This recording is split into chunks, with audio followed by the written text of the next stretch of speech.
বাবা সারা জীবন রিকশা চালিয়েছেন, আর সেই মেয়েই একদিন হয়ে উঠল আইএএস অফিসার।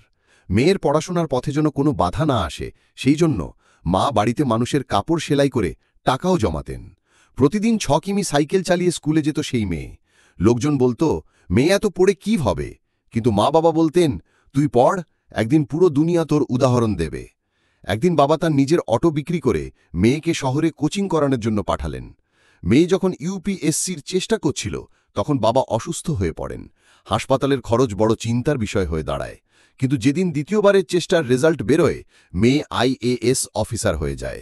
আর সেই একই দিনে তার বাবা পৃথিবী ছেড়ে চলে যান। তিনি বাবার ছবি ঝরে কাঁদতে কাঁদতে বললেন, আপনিই তো আমাকে এই জায়গায় নিয়ে এলেন, আর আজ আপনিই আমাকে ছেড়ে চলে গেলেন। সেই দিন এক মেয়ে অফিসার হয়ে শুধু নিজের নয়, নিজের বাবার স্বপ্ন অমর করে দিলেন। তাদের জন্য একবার জয় হিন্দ লিখতেই হয়। ভারত মাতৃকা।